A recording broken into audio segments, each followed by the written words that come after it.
says while the fire was certainly devastating, at least it happened now and not next week, when as many as 40 families would have called this building their summer home.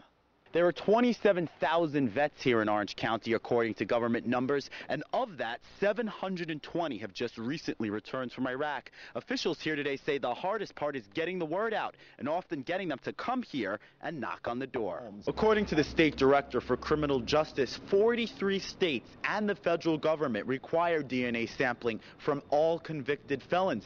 They say here in our state, only 14% of convicted felons are required to submit DNA sampling, and that's what they say they want to see change. Let's just say if I ever change career paths, West Point probably isn't an option.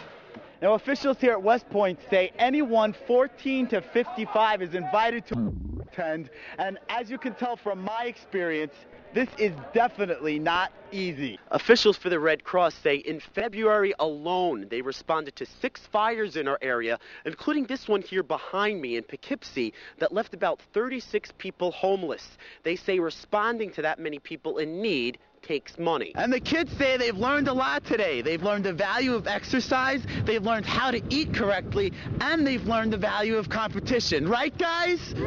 Yay! It's devastating. Words from Senator Charles Schumer to describe the scene. Take a look at this. What once was somebody's house is now a pile of debris. It almost brings up memories of Katrina, and preventing a messy Katrina-like disaster relief effort is why Senators Clinton and Schumer say they've come up here. There are lots of good federal programs, but as unfortunately we learned after Katrina, the fact that programs are on the books doesn't mean things work. And we do not want what happened in Katrina to happen here. The flooding's wake has left a major mess to clean up in our region and elsewhere. And cleaning that mess, the senators say, is going to take money, and a lot of it.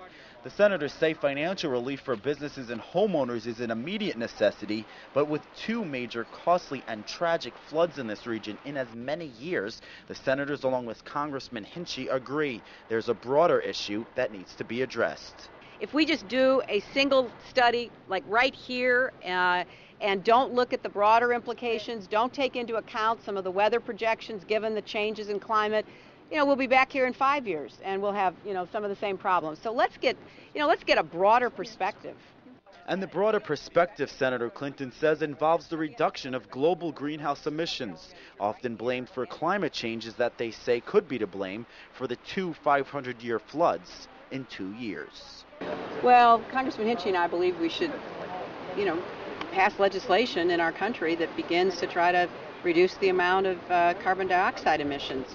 It all began at about 8:30 this morning, according to the students. Most of the students here at Washingtonville High School were in the middle of classes and final exams when there was a seemingly routine fire drill. It started off as a fire drill. We were taking a final exam, and we just happened to wait outside for a little bit. And then they slowly moved us away from the building. Police say fumes were coming out of the boys' bathroom on the 2nd floor, and while they say nobody was seriously hurt, 4 boys who may have been exposed to the substance were examined by medical personnel. Anybody that had mild reaction to whatever they breathed in or whatever has been checked out or being checked out right now as we speak. And as the investigation continued into the early afternoon, Orange County hazmat and health officials reportedly went through the school in respirators and protective suits, and police began to doubt it was a mere high school prank. No, I don't think it's a prank. It's intentional as to what did occur. Police say criminal acts will result in prosecution. As of right now, most of the students have been evacuated from the school, either by bus or their parents picked them up, or some of the seniors were able to drive themselves home. As more information becomes available, we'll provide that to you. For Cable 6 News, I'm James Muller. The city of Newburgh was once so cutting edge, historians say it was second in the state to get electricity. But much of that is gone now, replaced by a stagnant economy, crime, and introduced the other day yet another program to try and address those issues. We have come up with what we call Planet Newburgh, and it really is a collaboration of a lot of different entities. What you saw today was people that we need to fill out forms for a questionnaire, but then also getting involved with all the other community activities that are going on in Newburgh. The mayor says the activities are there to get people to come in and fill out a questionnaire on how they'd like to see the city improve. They kick off the weekend of the 17th and include things like a non-denominational prayer service, a PAL basketball game, and a birthday celebration for Martha Washington at Washington's historic headquarters. Historically, the city of Newburgh has some of the oldest architecture in the entire state. That aside, urban blight and poverty are common. The mayor says today is an attempt to try and change that. But even historic buildings in the city reflect hard times. Can these events really improve a city so in need of improvement? A city struggling with gang-related crime, easy access to drugs, substandard housing, and more. These endeavors, one-on-one, just are the best outreach that you can have to your community at large. The mayor says he hopes some of these baby steps might bring back some of the glory days to Newburgh. For Cable 6 News, James Muller reporting.